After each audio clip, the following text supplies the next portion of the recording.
അല്ല, എൻ്റെ ജീവിതത്തിൽ പല പ്രശ്നങ്ങളും എല്ലാവരുടെയും ജീവിതത്തിലുള്ളത് പോലെ. പക്ഷേ ഒരാളുടെ മുമ്പിൽ നിന്ന് അയാളോട് പറയാൻ വാക്കുകൾ കിട്ടുന്നില്ല. അങ്ങനൊരു ദൗർബല്യം അല്ലെങ്കിൽ ഒരു പ്രതിസന്ധി എൻ്റെ ജീവിതത്തിൽ ആദ്യമായിട്ടാണ് ഉണ്ടാകുന്നത്. ഇവരോട് എന്താ നമ്മൾ പറയാന്നുള്ളതാണ്. എനിക്കാദ്യം വാക്കുകൾ കിട്ടിയില്ല. എന്താണ് അവരോട് പറയുക? സഹോദരങ്ങളുടെ വീട്, അവിടുത്തെ മനുഷ്യൻ്റെ ജീവൻ നഷ്ടപ്പെട്ടവർ അത് നോക്കി നെടുവേർപ്പെടുമ്പോൾ നമ്മളെന്ത് പറഞ്ഞാൽ അവരെ ആശ്വസിപ്പിക്കുക? പക്ഷേ നമ്മൾ മനസ്സിലാക്കേണ്ടത് ഇതാണ് ഈ ദുരന്തഭൂമിയിൽ പെട്ടുപോയവരുടെ വികാരവും മനസ്സും സ്വഭാവമെന്ന് മനസ്സിലാക്കി അവരോട് സഹതാപൂർവം സ്നേഹപൂർവ്വം പെരുമാറി അവർക്കാവശ്യമായ സഹായങ്ങളൊക്കെ ചെയ്തു കൊടുക്കുന്ന ഒരു മാനസികാവസ്ഥയിലേക്ക് നമ്മൾ എത്തിച്ചേരണമെന്ന് ആവർത്തിച്ചാവശ്യപ്പെടാനുള്ള പ്രേരണയാണ് എനിക്ക് കിട്ടിയിട്ടുള്ളത്. ദുരന്തമുഖത്തേക്കാൾ വ്യാപ്തി ഇവരുടെയൊക്കെ കണ്ണുകളിൽ നമ്മൾ തുടക്കം ദിവസം തന്നെ കണ്ടിരുന്നു. കണ്ണിൽ നിന്ന് വരുന്ന കണ്ണീരിൻ്റെ അളവെത്രയാണ്? ഇനിയും അവർക്ക് കരയാൻ കണ്ണീർ ബാക്കിയുണ്ടോ?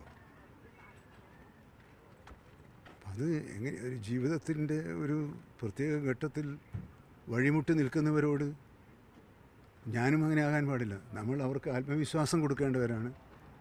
ആത്മവിശ്വാസം കൊടുക്കത്തക്ക വിധത്തിലുള്ള വർത്തമാനവും പ്രവൃത്തിയും മാത്രമേ നമ്മുടെ ഭാഗത്തുനിന്നുണ്ടാവുള്ളൂ.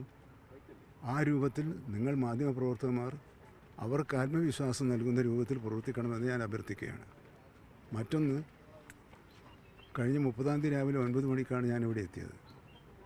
ഇതുവരെ ഞാനിവിടെ ഉണ്ടായിരുന്നു. ഇന്ന് ഉച്ചയ്ക്ക് ശേഷം ഞാൻ ബാംഗ്ലൂരിൽ പോകും. ബാംഗ്ലൂരിൽ national seminar on human wildlife കോൺഫ്ലിക്റ്റിനെ കുറിച്ച് സെമിനാർ നടക്കുന്നുണ്ട്. ആ സെമിനാറിൽ പങ്കെടുക്കേണ്ടത് ഈ ഘട്ടത്തിൽ ആവശ്യമാണ്. കാരണം ഇതുപോലെ എല്ലാ ദിവസവും ദുരന്തം അനുഭവിക്കുന്ന ഒരു ജനതയാണ് വയനാട്ടിലുള്ളത്. ഇതുപോലെ തന്നെ മറ്റൊരു തരത്തിൽ പ്രാധാന്യമർഹിക്കുന്ന ഒരു മീറ്റിംഗ് സെമിനാർ ആയതുകൊണ്ട് ബഹുമാനപ്പെട്ട മുഖ്യമന്ത്രി ഇന്നലെ അതിൽ പങ്കെടുക്കുന്നത് നല്ലതാണ് എന്ന ഉപദേശത്തിൻ്റെ അടിസ്ഥാനത്തിൽ പോവാണ്. അപ്പോൾ അത് അവിടെ ഉള്ളവരോടൊന്ന് ദയവായി. മിനിസ്റ്ററെ പോലെ തന്നെ മിനിസ്റ്ററിൻ്റെ ആദ്യത്തെ അനുഭവമാണെന്ന് ഇതെന്ന് പറഞ്ഞു. അപ്പോൾ നമുക്കിനി ഒരു അതിജീവനമാണ് വേണ്ടത്. അപ്പോൾ ഈ വേദന മാറുന്നില്ല. ഈ വേദനയും ഉൾക്കൊണ്ടുകൊണ്ട് തന്നെ ഒരു അതിജീവനം നമുക്ക് വേണം. അല്ല, അതാണ് ഞാൻ അവർക്ക് ഇപ്പം നമുക്ക് ജീവിതം മുന്നോട്ട് കൊണ്ടുപോയല്ലേ പറ്റുള്ളൂ. ബാക്കിയുള്ളവർക്ക് ആത്മഹത്യ ചെയ്യാൻ പറ്റുമോ? അപ്പോൾ ജീവിതം മുന്നോട്ട് കൊണ്ടുപോകണമെങ്കിൽ ആത്മവിശ്വാസം വീണ്ടെടുക്കുകയല്ലാതെ അതിനുള്ള നമ്മളാൽ കഴിയുന്ന സഹായം ചെയ്തു കൊടുക്കുക എന്നല്ലാതെ വേറെ വഴിയൊന്നുമില്ല.